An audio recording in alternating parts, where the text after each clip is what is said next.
Okay, so today I will tell you the story of Anikulapo, based on the movie Anikulapo. So it's the story of a princess that lives, not a princess, it's the story of a queen. She lives with a king. But the thing is that this king has multiple queens, right? And there's a little bit of competition between the queens. Some queens, they want the king to spend the night with them, but the king has his favorites. As a matter of fact, the king likes one of his queens more than the other. And because of that, the other queens, they are jealous. And because they are jealous, they do all type of things to make life difficult for that queen who's the king's favorite. So because of that, the queen, she goes through hell in that kingdom. And she secretly wishes she was not part of that kingdom, because as a matter of fact, she didn't join the the kingdom willingly. She was sold by her dad when she was young to the king. So she secretly wishes that she didn't belong to that kingdom, that she, found her own life. And what happens is that one day this guy comes into the village. It's a young guy, and he has a talent for making clothes. And one day he goes to the kingdom to give clothes to the king's queens. And that's when some romance start to begin between that designer, I'll call him a clothes designer, and the queen whose name is Arulake. Her name is Arulake. She's the queen's favorite, but she's going through hell. And so secretly they begin an affair. Now, it's a very risky thing to do, to kind of flirt and have an affair with the king's queens. So Saru, that's the name of the guy, the designer, he is very uncomfortable with it. He's very uncomfortable with this idea, but he still goes with it. And because of the jealous queens, eventually people find out that there's this secret affair, and they snitch on the couple. And the king finds out. And when the king finds out, he decides to put Saru to death, right? And to kick Arulake, his favorite wife, out of his kingdom. Now, the thing is, there's this bird, it's a crow, that's supposed to come and claim the soul of someone when they die. And at the moment when the bird was coming to claim Saru's soul, for some reason, they dropped the bird dropped it's a magical it's a magical device, a very small device that they dropped. And Arulake was right next to Saru when his soul was supposed to be snatched.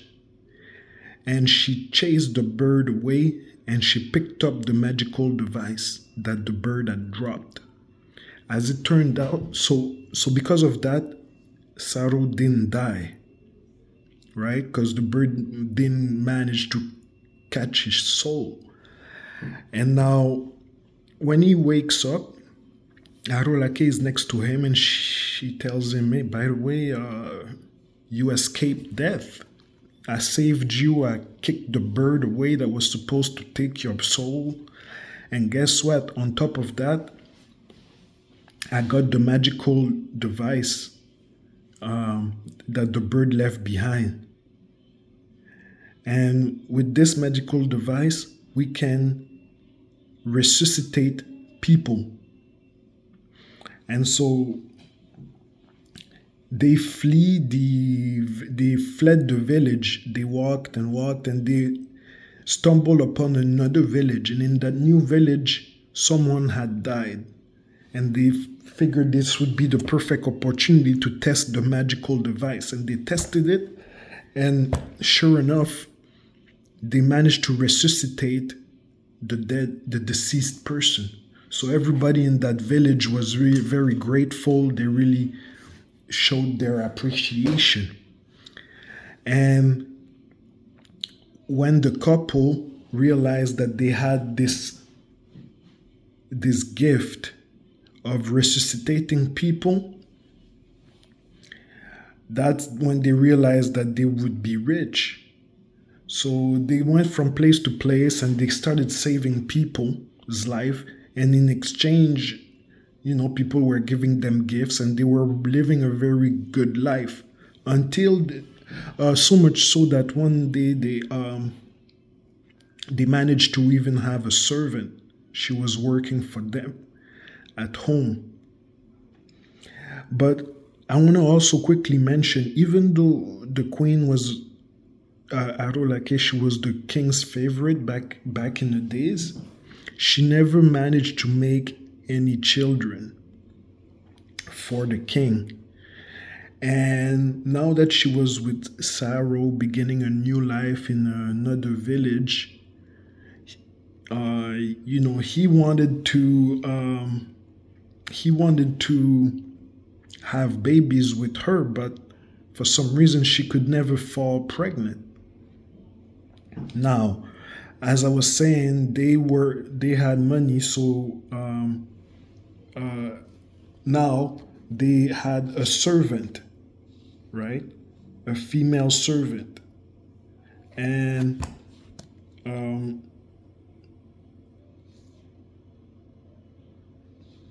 the female servant, she she was cute and all that. So what Saru did when his wife was not around, he kind of impregnated her. Now, when Arulake found out that he impregnated her, she was not happy. She was his wife. She was not happy to find that out. But he went on to say, well, look, I love you, but you can't give me babies. I need babies.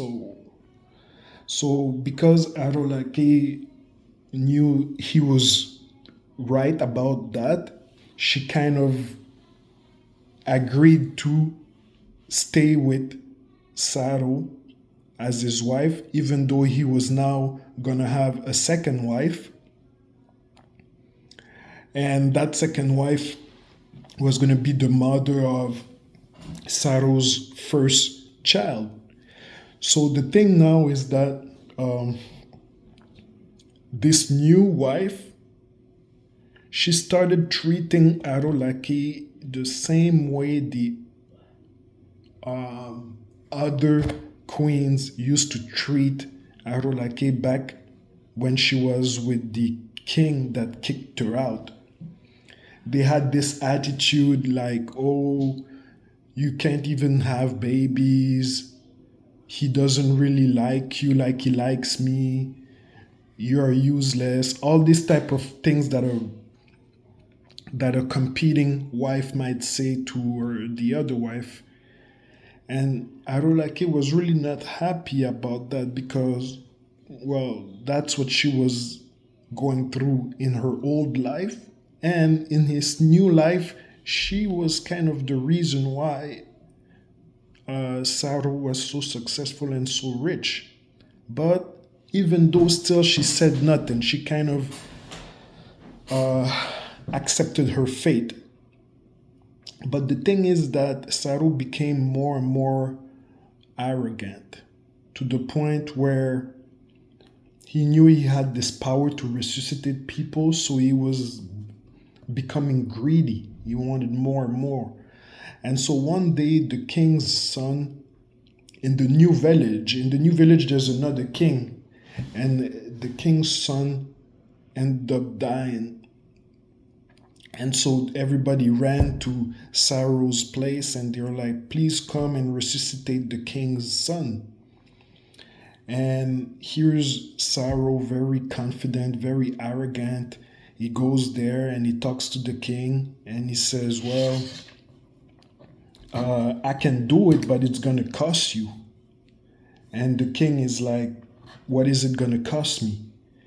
And Saro says, well, I want to marry your daughter. Everybody is surprised. Everybody is shocked that he could request to be the king's, to have the king's daughter in exchange for resuscitating the king's son. The king was really not happy, but nevertheless, he agreed. And by the way, Arolaki was really not happy to hear that her husband was trying to get a third wife because she was really going through a lot already with the second wife. Anyway, so the king agreed to the terms of Saro, to the deal. And he said, okay, now that I agree, please resuscitate my son. So Saro runs to his house to grab the magical device. And when he goes there, by the way, he noticed that his wife is not home. Anyway, he grabs the device, he goes back to the king's mansion, and he tries to resuscitate the king's son. But for some reason, it's not working anymore. The device is not working no more. For the first time that ever happened, and he doesn't know why. And he opens the device and he notices that the magical sand that was in the device has been removed. And he realizes that it's his wife that must have removed it because she's the only one that knew the secret of how he was able to resuscitate people.